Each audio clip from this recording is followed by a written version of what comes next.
Halo sahabat semua, jumpa lagi dengan channel kebanggaan kita, Sahabat Resonans. Semoga sahabat semua dalam keadaan sehat, selalu dilindungi oleh Tuhan, jaga rasionalitas berpikir, kejernihan logika, dan fokus pada tujuan.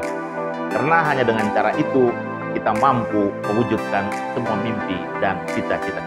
Kita mengutuk kebiadaban yang dilakukan oleh sekelompok orang yang sangat radikalis, berbau teroris, yang tidak menggunakan akal sehat, menganiaya, bahkan melakukan tindakan asusila terhadap salah satu pegiat sosial, pewarta kebenaran,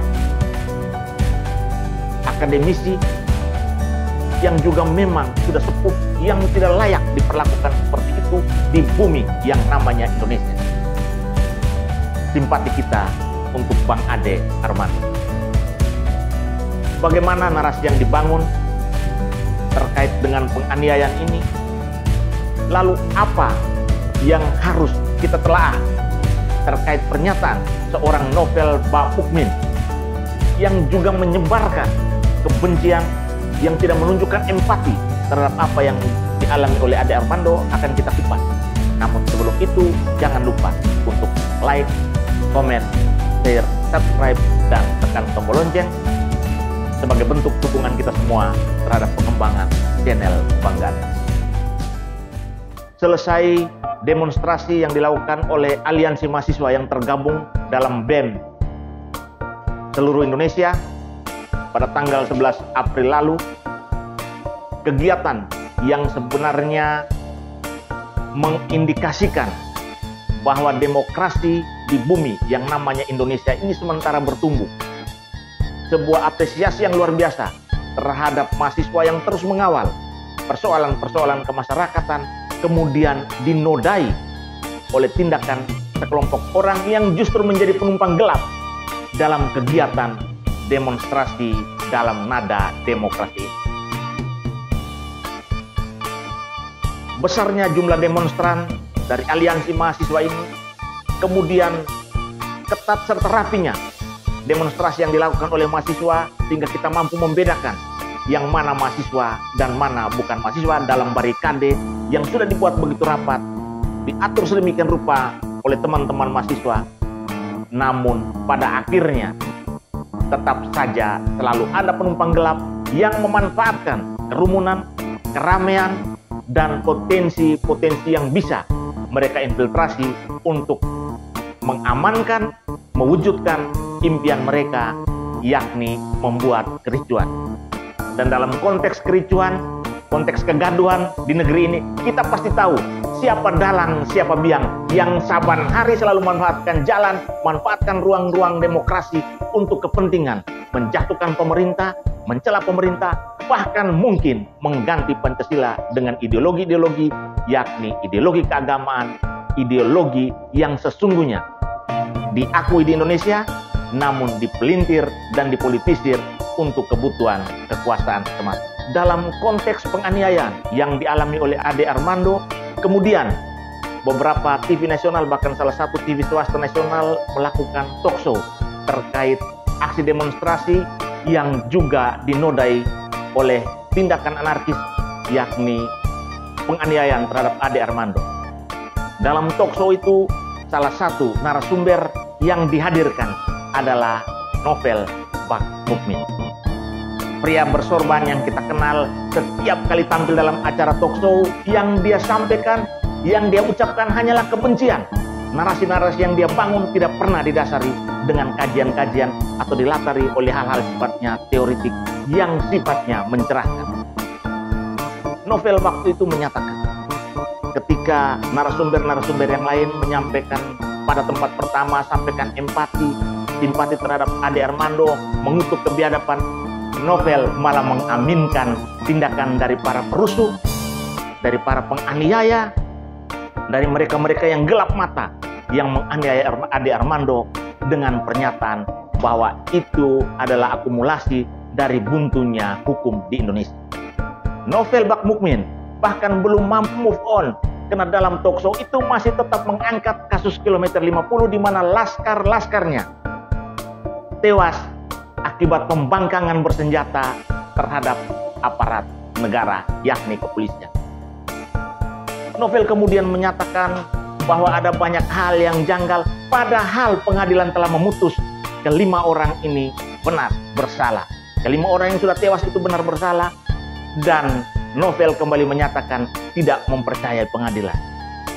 Sebuah narasi yang lucu, narasi yang jelas mendudukan seorang Novel yang pada saat ini seolah-olah tidak mengakui lembaga-lembaga yang sah di negara ini, yang representatif, yang memiliki kewenangan secara undang-undang untuk meletakkan dan mendudukan serta memastikan hukum itu sendiri. Kalau narasi ini dibangun seperti ini, kalau pemikiran Novel seperti ini, kita pasti bisa menganalisa bagaimana Novel ini dalam konteks Indonesia. Ia seperti yang mereka lakukan, seperti yang selama ini mereka gaung-dengungkan, mereka selalu menyatakan bahwa Ade Armando, Denny Siregar, bahkan beberapa petinggi negara adalah orang-orang yang selalu menyampaikan ujaran kebencian, yang melakukan provokasi.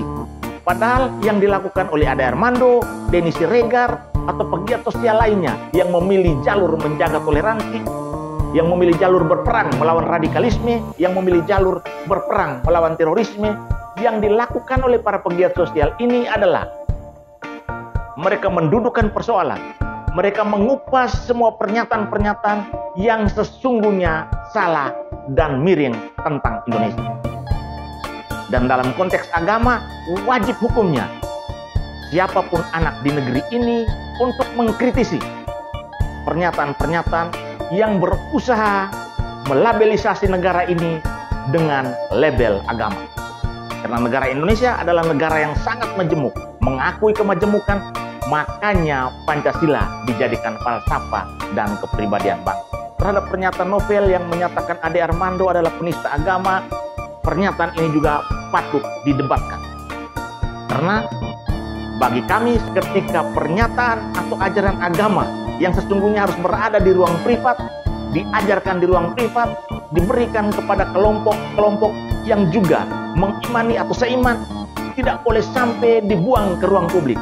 Karena kalau ajaran, statement, pernyataan tentang agama sudah dibuang ke ruang publik, maka itu menjadi milik publik dan tentunya akan semakin cair, semakin liar untuk dikritisi, untuk dibedah, ditafsir, bahkan dibantah. Kita melihat bahwa dalam banyak kesempatan, panggung-panggung terbuka di negeri ini, semua siar keagamaan yang dibangun oleh kaum-kaum radikalis ini, oleh kaum-kaum yang menentang kepemimpinan periode ini, oleh kaum-kaum yang berusaha mengganti Pancasila, selalu membenturkan agama dengan negara. Selalu memaksakan agar negara menggunakan satu patokan, yakni hukum agama. Mereka kemudian seolah-olah membenarkan bahwa rujukan atau kebenaran tafsir agama hanya ada dan boleh keluar dari mulut mereka. Sehingga siapa yang berbeda pasti dinyatakan sebagai musuh. Ancaman Novel selanjutnya menyatakan bahwa selanjutnya Gus Yakut, Ade Armando, Denny Siregar harus belajar dari kasus Ade Armando. Karena mereka pasti akan mengalami hal yang sama. Pernyataan ini juga menunjukkan bahwa bagaimana dalam pemikiran seorang Novel yang sering tampil di media-media nasional, sering dipanggil sebagai narasumber, sementara menternakan, sementara melakukan pembibitan, sementara melakukan penyemaian terhadap tindakan-tindakan atau pelaku anarkis baru.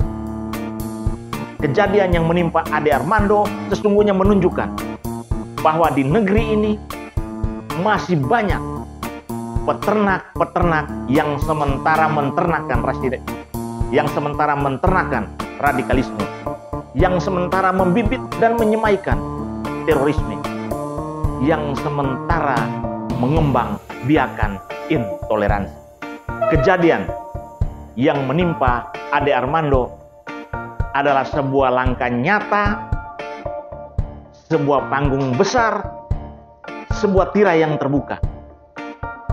tentang fakta sesungguhnya bahwa di negeri ini masih ada bibit, masih ada sebuah range besar yang di dalamnya diisi bibit-bibit radikalisme, diisi atau disemaikan intoleransi. Dan kejadian yang menimpa Ade Armando harus menjadi sebuah langkah awal untuk semua barisan nasionalis secara patriotik terus berdiri melawan radikalisme, melawan kelompok-kelompok yang melanggengkan kekerasan, melawan kaum-kaum yang mengatasnamakan agama untuk kepentingan kekuasaan dan kekerasan seolah-olah menjadi alat yang terhadap apa yang disampaikan oleh Novel Bak Mukmin atau siapapun yang berada pada garis mereka. Seharusnya media cukup memberikan panggung, memberikan ruang terhadap orang-orang ini, karena setiap kali ruang ini dibuka, yang kita dengar adalah celotehan-celotehan kotor yang tanpa ada kajian teori, celotehan-celotehan kosong yang tidak punya rujukan akademik.